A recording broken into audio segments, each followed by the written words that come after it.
Welcome. And today we have back two very special guests, Gail Clifford and John Palmer from the Hopkinton Historical Society. And today we're going to talk about the Hopkinton's Railway Station Depot and the Hopkinton Hotel. Wait till you hear the history. This goes back to the 1800s. And they are going to share some very, very interesting history of our wonderful town, Hopkinton. Who would like to start? I'm going to start. Okay, here she goes. Okay, we're going to talk about the railroad very briefly. In 1869, there was a railroad company formed, and they were charged with building a spur railroad between Milford and Ashland. It was 11.5 miles long, and once they got started, 1872, September of 1872, the last rail was laid. And the first load of freight between Ashland and Hopkinton was October of 1872. It was lumber, and it was drawn by an engine called the Blackstone, which was owned by the Providence and Woonsocket Railroad. So the depot, which we're going to concentrate on, was also built in 1872, along with some sheds for storage and repairs and that type of thing, and a freight barn that was next to it. And we have picture number 1, which shows probably the freight barn here. And here's the depot and the engine in the middle. And here is another picture of what the depot looked like at that time. That's 1872. It was a 2-room building. Probably the right side of the building, as you look at it, was the freight area, and then the other side was a passenger waiting area. And there was a little window in between, the little ticket window. So the railroad came to Hopkinton, and how did it fit into the community? Now, no, excuse me just for a minute. This was located, it's located by Ice House Pond, right? It is now. Now. It is yes. now. It was located right beside the railroad. The railroad is where it, well, we can show him with the map here. Okay, we have Main Street right here. This is Wood Street going off, and the railroad comes up from the south and goes to the north, right about where the lumber town is now. And that's okay. So it was kind of sideways so that it was facing the railroad, and then on the other side was a grain building. So anyway, to fit into the community, it meant that people could actually get out of town. They could go visit family, they could tour some different areas, whatever. And for businesses, of course, they could get their supplies in, and they could send out finished products. So it was very good in that sense. Also commuting. People could commute by the train to the quarries, because at least 3 quarries in Milford and Hopkinton were served by spur sections off the railroad. In 1880, tickets cost 20 cents to Ashland and 80 cents to Boston. So we have the depot, we have the railroad, we had to have a railroad depot manager or agent who was responsible for passenger tickets. He handled baggage, he handled the freight. He was also the local telegraph operator, so he got weather reports in. He handled mail, he handled paperwork, and he handled money. So because he handled money, he had a little drawer with a revolver in it, just in case. Some of the common freight items that we had were boots and shoes. And in October of 1882, 1,421 cases of boots and shoes were shipped out of Hopkinton. And in October of 1890, 2,235 cases were shipped. Another thing was grain. Grain was brought in, and the grain store, Eastman Grain Company, was next door, and they offloaded the grain using a horse-operated elevator. Granite was another commodity that was shipped. There were three quarries, and the granite would be picked up and shipped out. Coal was another big commodity. We had the C.W. Claflin store, which was on the other side of the railroad, the Terry Coal Company, the Grain Company, and then Seaman and Cobb, which is the thread mill on Hayden Row. Store merchandise came and went, ice even, lumber. So anyway, this in the 1800s, we had two agents that I know of, William Lawrence and Ernest Muse. And then starting in 1918 until the railroad closed, it was a fellow named Patrick Keenan. So the last passenger ticket was sold in 1912. So the railroad didn't stick around very long, unfortunately. Hauling freight continued pretty much into the 30s. But then the whole depot was used for the freight, and there was no passenger waiting room. So what happened to the depot when the railroad went away? Well, it got moved down to Lehman's Dairy Farm, which Mr. Lehman was a banker in Boston, and he owned a lot of property in the Woodville area. He owned from where Pond Street meets School Street, all the way down to where Pond meets Winter, and all the way down to where Snake Hill is. And the dairy farm was towards the Winter end of Pond Street, and that's where it got moved. And it was used as a shed for many years, and then it was just allowed to deteriorate. And in 2001, the Historical Commission decided to try and get it fixed up. The people who owned the farm at the time, their name was Sweet Apple, they offered to donate it to the town. And this is what it looked like. Wow. Isn't that beautiful?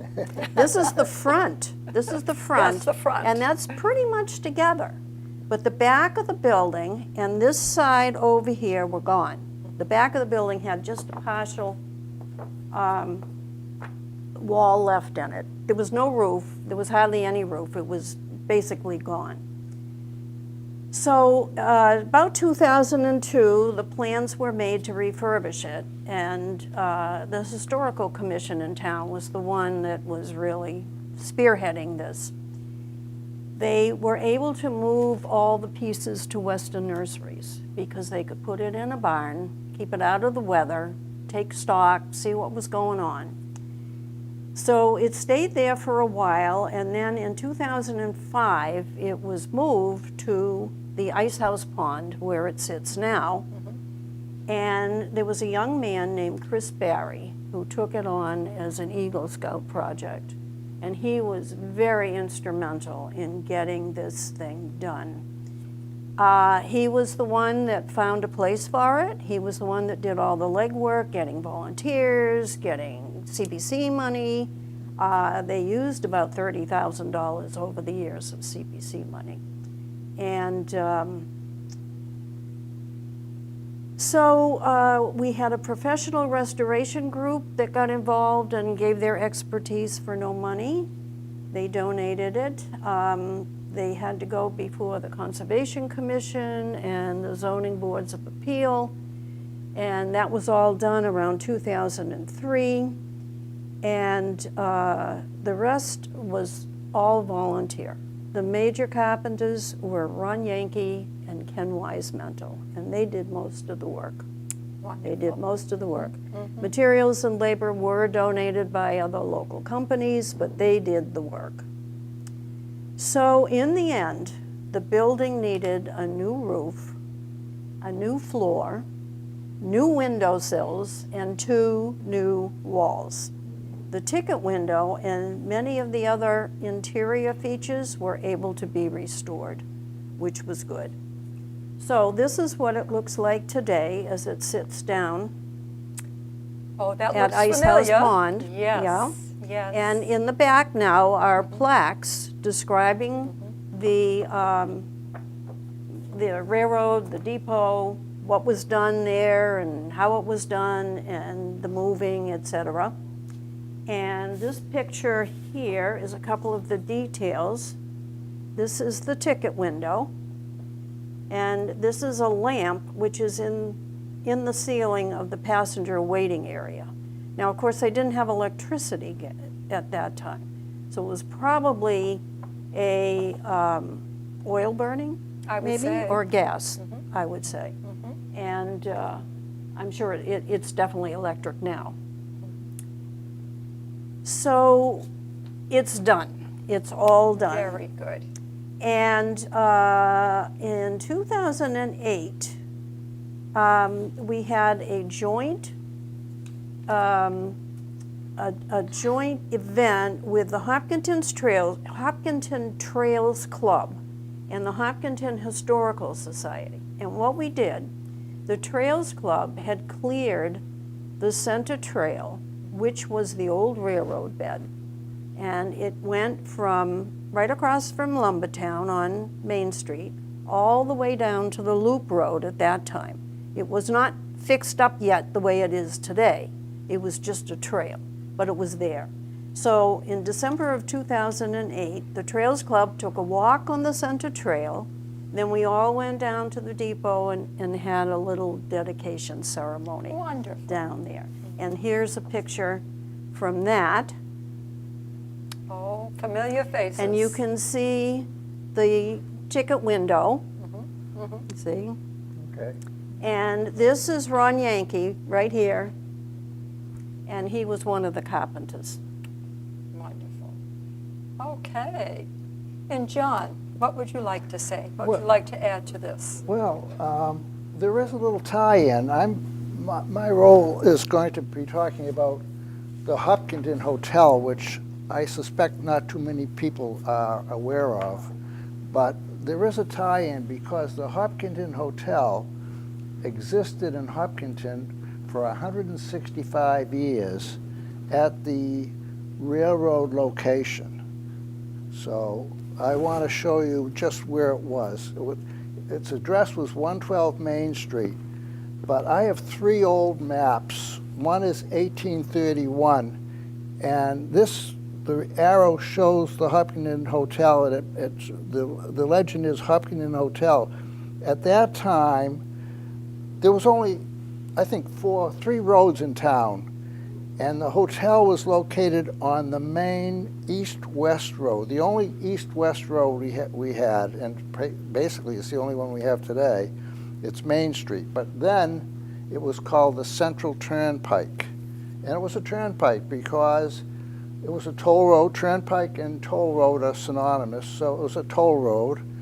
The Central Turnpike extended from Wellesley through Hopkinton all the way to Hartford, Connecticut, and it was a major road. I guess so. And I think the owners of the hotel are the builders, the original builders, and they built the Central Turnpike was opened around 1830. The hotel was built in 1831, and it was sited on the Central Turnpike, and I suspect it was sited there for business reasons. Owners thought they would do well. It was a good central location. It was on the Turnpike. They didn't know the railroad was coming yet because this preceded the railroad, but it turns out that it was a transportation hub as well, and they didn't know yet about the boom in the shoe industry, but they may have had an inkling because shoes were always made in Hopkinton, but they were made in the homes. It was a home industry, family industry. It was all done by hand until about 1820 when one of the shoemakers, a Mr. Walker, discovered a way or invented a way to affix the soles of the shoes to the upper through a pegging mechanism. And that was good. It expanded the shoe industry. But something happened after that. I know I'm talking about economics, but you'll understand why I'm talking about economics when I tell you about the history of the hotel. The pegging became mechanized. And once that happened, factories were built. And once that happened, the home industry died out because everything was done in the factories. But the population of Hopkinton doubled from 1830 to 1860. It doubled. Then it fell back down again. But that was a heyday. We had 11 shoe factories in Hopkinton. And the materials, the shoes, this was wholesale, went by railroad.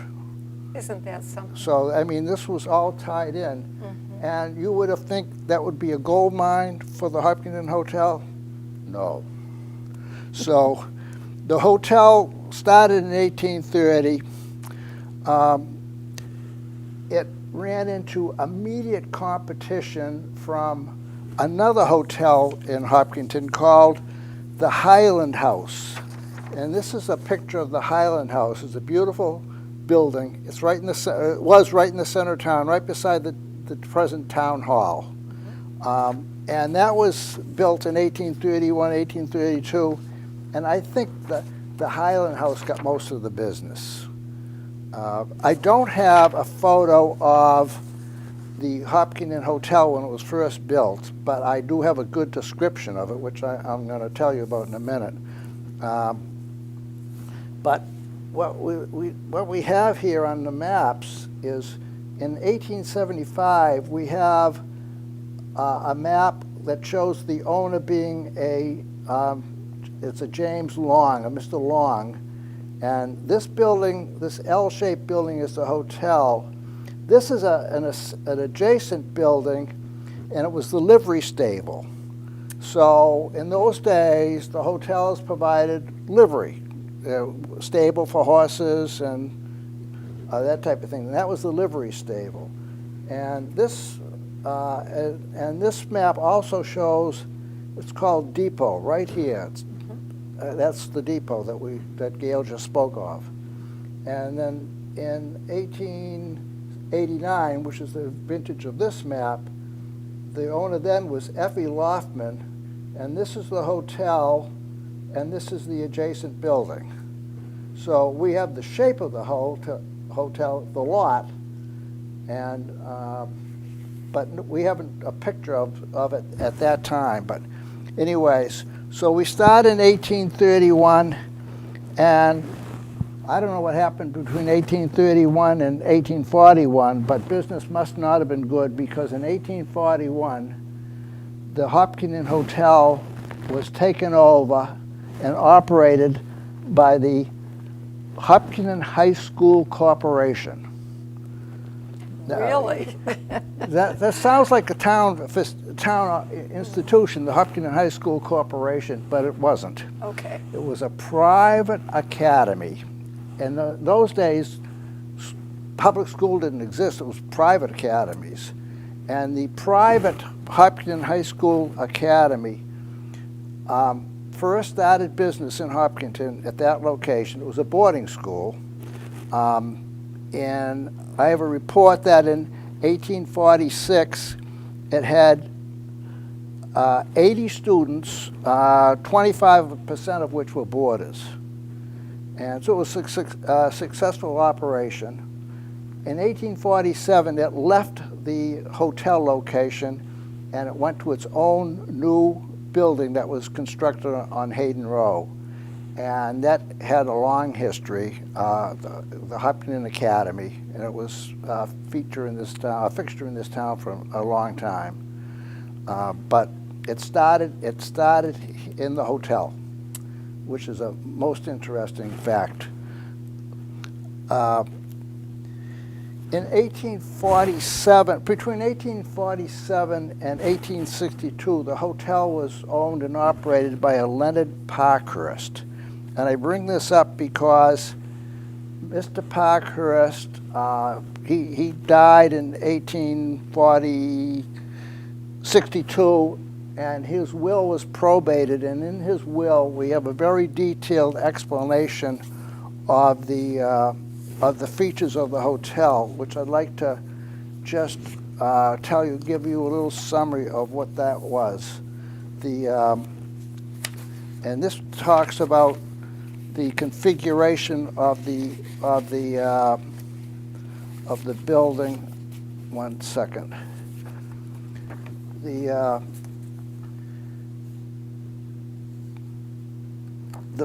hotel was 3.5 stories high. Anyways, we know it was 3.5 stories high.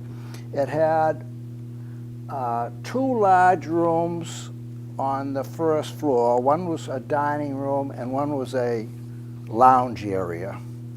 It had a family suite on the second floor and 2 rental units on the second floor, and it had 9 rental rooms on the third floor. And it operated for quite a while. In Mr. Parkhurst's will, there's a description of all of the furnishings in each of the rooms, the type of dinnerware and number of seats at the table, and a lot of detail. But you do get a sense of the size, a 3.5 story building.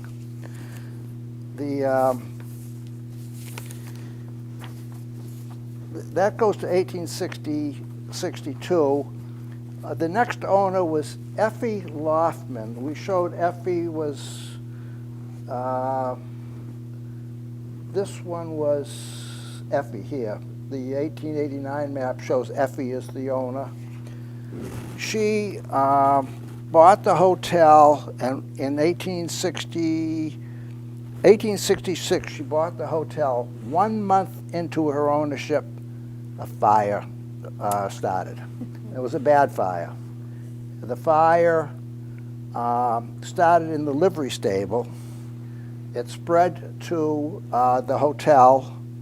It wiped out the livery stable completely. It wiped out an adjacent business of a local builder, and he had a shed back there, and it took 1.5 stories off of the hotel. And so it was out of commission for a few years, and then it reopened. It reopened in 1889 by a man by the name of E.N. Adams, Mr. Adams. He was from Princeton, Mass. He was in the hotel business for a long time. He was a well-established operator, and we know about him and about his hotel from this brochure, which we have at the Historical Society, and it's a most interesting brochure.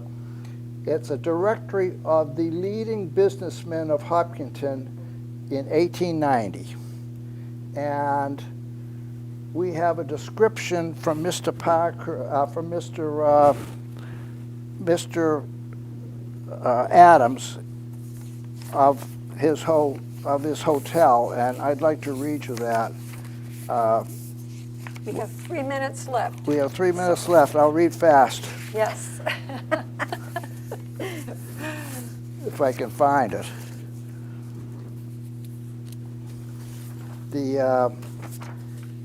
This is worth waiting for. I'm sure it is. I'm sure it is. Here it is. The house has been thoroughly renovated and refurbished in a neat and attractive style. The rooms are well ventilated, the service is prompt and courteous, and the prices are moderate. A good livery is well furnished with good beds and offer to the traveler a hospitable welcome. The aim of management is to give its patrons the ease and comforts of a home, and a table supplied with abundance of well-cooked food, and in a variety as good as the market affords, while the house where a good horse and easy carriage can be had with or without a driver at reasonable rates for the service rendered, competent assistants are employed, and all patrons will receive polite and considerable attention. Well, anyways, after that, still didn't succeed. Business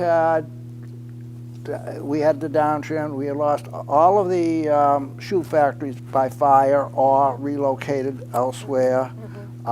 We were on hard times. When you think of the lives, you know, how that affected the people in Hopkinton, it must have just wiped out the town almost. Well, I think between the downturn and the depression, we had nothing. Yes. So the hotel became a rooming house. Yes.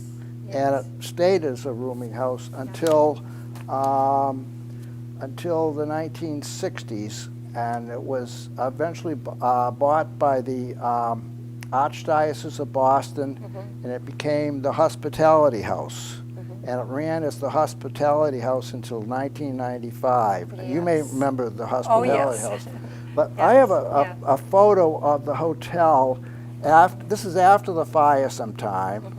It's this one here. This is another picture of the hotel. And anyways. Okay, I want to thank you both for coming today. And this information is so valuable, you know, because it means so much to each person who lives here in our community. Beautiful history. And thank you for taking the time for what you have done. So if you and what you do for Hopkinton. Thank you so much. You're welcome. Gail and John. My pleasure. Thank you. Yep, Our Thank you. pleasure. Our pleasure. And thank you for watching. Have a good night.